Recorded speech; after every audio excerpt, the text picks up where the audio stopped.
Notre édition spéciale IA, TPE, PME continue avec Franck Bataille. Bonjour Franck, merci beaucoup de m'avoir rejoint. Vous êtes le dirigeant d'Agitis, qui est service numérique à Blois. Vous êtes membre aussi du comité exécutif des entrepreneurs, anciennement la CPME, en charge du numérique et de l'innovation, président d'ailleurs de la section Loir-et-Cher, pour être tout à fait précise. L'IA, vous le voyez comment? Vous le voyez comme une opportunité pour les TPE, PME, c'est beaucoup ce que j'entends.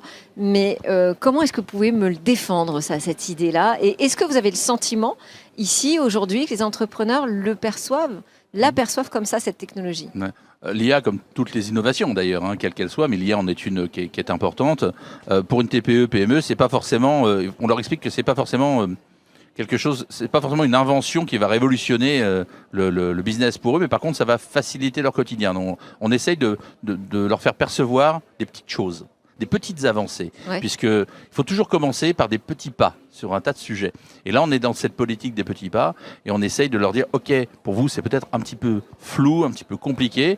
Moi qui, effectivement, en territoire, vous l'avez rappelé, sur le Loir-et-Cher en particulier, où j'ai des centaines d'entreprises que je rencontre extrêmement régulièrement dans des métiers extrêmement variés, il faut leur faire toucher du doigt des cas d'usage concrets pour leur dire, OK, voilà ce qui peut te servir dans ton business au quotidien, qui va te faire gagner du temps, de l'argent, de la fiabilité, de la qualité.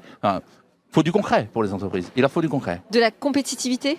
Oui, de la compétitivité, puisque gagner de l'argent, compétitivité, oui, ce qui est un mot pour eux qui, compétitivité peut-être un petit peu compliqué. Faire la différence par rapport à ses concurrents, en fait. Voilà, d'être, je dirais, d'être dans une différenciation, parce qu'il y a des choses qui sont incompressibles. On ne peut pas acheter parfois ses fournitures moins chères, on ne peut pas payer ses salariés moins chers, on ne peut pas payer son loyer moins cher. À un moment donné, il faut faire la différence sur d'autres choses. Et la productivité, la compétitivité, c'est des choses sur lesquelles l'IA peut vraiment apporter. Il y a le sujet quand même de l'investissement que ça représente. Comment est-ce qu'on fait pour que ces technologies, je dis c'est parce que l'IA, il y a l'IA générative, mais il y a l'intelligence artificielle, il y a plusieurs l'automatisation, branches.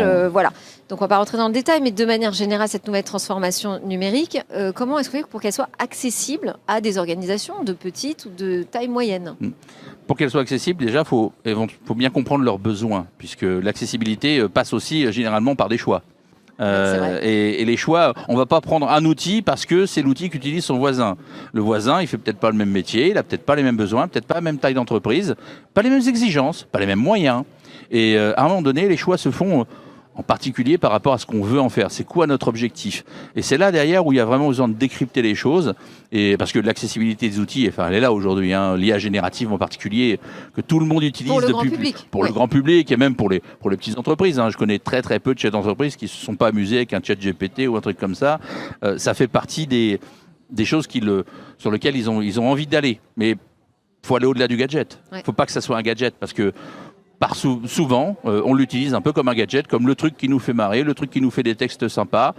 Mais peut-être qu'on peut aller beaucoup, beaucoup plus loin dans ses processus métiers.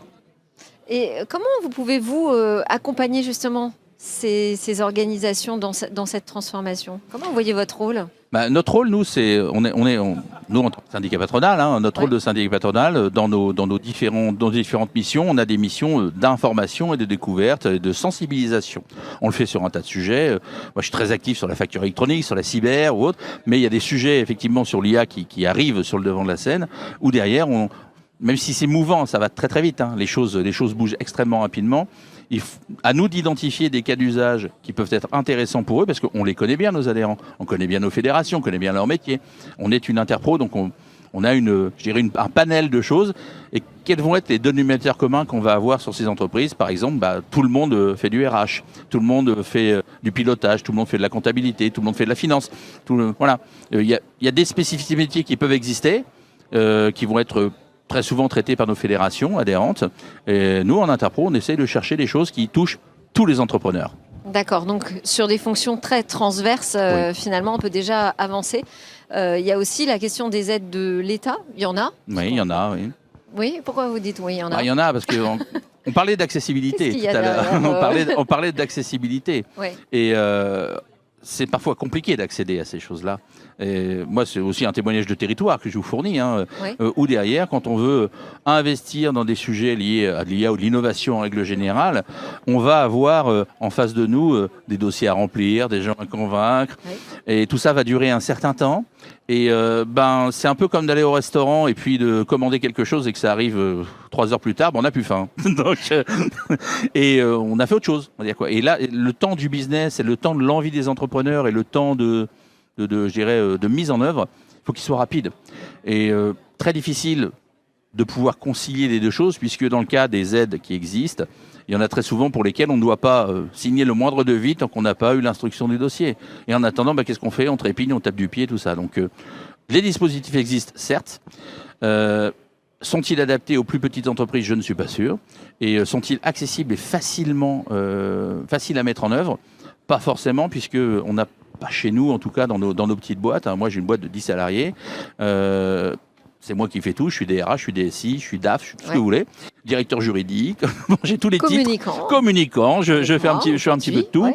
Ouais. Derrière, ces dossiers, ces choses, il faut passer du temps.